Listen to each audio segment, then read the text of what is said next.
नमस्कार दोस्तों, स्वागत है आज आपका डीबीएमएस की सीरीज़ में। और आज हम पढ़ने वाले हैं normal form in DBMS, normalization in DBMS. बहुत ही इम्पोर्टेंट टॉपिक होने जा रहा है ये।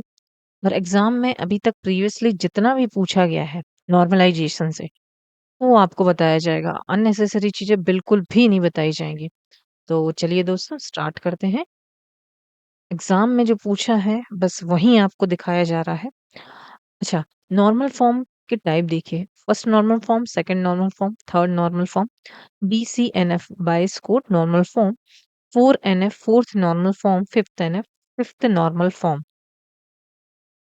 अब बीसीएनएफ का फुल फॉर्म भी पूछा जाता है, वॉइस कोड नॉर्मल फॉर्म। तो शुरुआत करते हैं हम फर्स्ट नॉर्मल फॉर्म से। एग्जाम में अधिकतर रूल्स एंड कंडीशन पूछी जाती हैं। All attribute must have atomic single value, सभी कॉलम में एक ही वैल्यू होना चाहिए। किसमें? फर्स्ट है तो पहले नाम से ही समझ में आ रहा है कि सब में क्या होना चाहिए, एक सिंगल वैल्यू होना चाहिए। रिपीटिंग ग्रुप और multi value attributes, repeating group और मल्टी वैल्यू एट्रीब्यूट क्या करना है, ये रिमूव करना है। आपसे क्वेश्चन ऐसा पूछा जाएगा एग्जाम में कि ऐसा कौन सा नॉर्मल फॉर्म है जिसमें सिंगल वैल्यू होती है, या फिर आपसे क्वेश्चन ऐसा पूछा जाएगा कि ऐसा कौन सा नॉर्मल फॉर्म है जिसमें मल्टी वैल्यू एट्रीब्यूट रिमूव कर दिए जाते हैं। तो आंसर होगा फर्स्ट नॉर्मल फॉर्म। बात करते हैं सेकंड नॉर्मल फॉर्म की। Table should be in first normal form, first normal form में टेबल होना चाहिए। नो पार्शियल डिपेंडेंसी, और क्या नहीं होना चाहिए, पार्शियल डिपेंडेंसी। अर्थात आपसे क्वेश्चन पूछा जाएगा कि पार्शियल डिपेंडेंसी किससे रिमूव की जाती है, किस नॉर्मल फॉर्म से। तो आंसर होगा second normal form. Non key attribute पूरे प्राइमरी की पर डिपेंड होना चाहिए।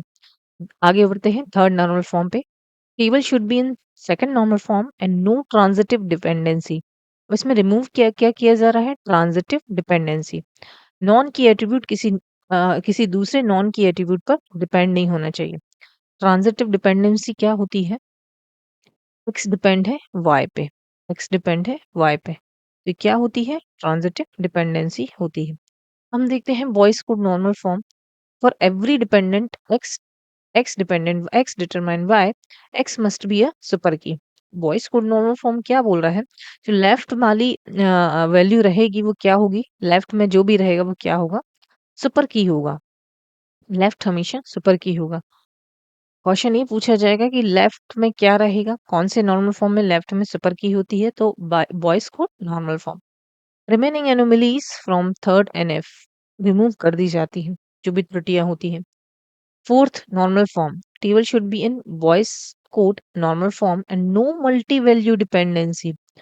क्या नहीं होना चाहिए फोर्थ नॉर्मल फॉर्म में, क्या रिमूव किया जाता है, मल्टी वैल्यू डिपेंडेंसी। और सेकंड नॉर्मल फॉर्म में क्या रिमूव किया जाता है, second normal form sorry first normal form में क्या रिमूव किया जाता है, मल्टी वैल्यू एट्रीब्यूट। और फोर्थ नॉर्मल फॉर्म में मल्टी वैल्यू डिपेंडेंसी। यहाँ कंफ्यूजन नहीं होना, एट्रीब्यूट और डिपेंडेंसी। तो मल्टी वैल्यू डिपेंडेंसी किससे रिमूव की जाती है, फोर्थ नॉर्मल फॉर्म से। Fifth normal form, there should be a 4NF, no joint dependency. क्या हटाया जाता है, जॉइंट डिपेंडेंसी। दोस्तों क्वेश्चन इन्हीं डेफिनेशन से बनते हैं, 100% आए भी हैं प्रीवियस एग्जाम में, तो इनको ध्यान से पढ़िएगा। मिलते हैं हम नेक्स्ट वीडियो में, तब तक के लिए गुड बाय।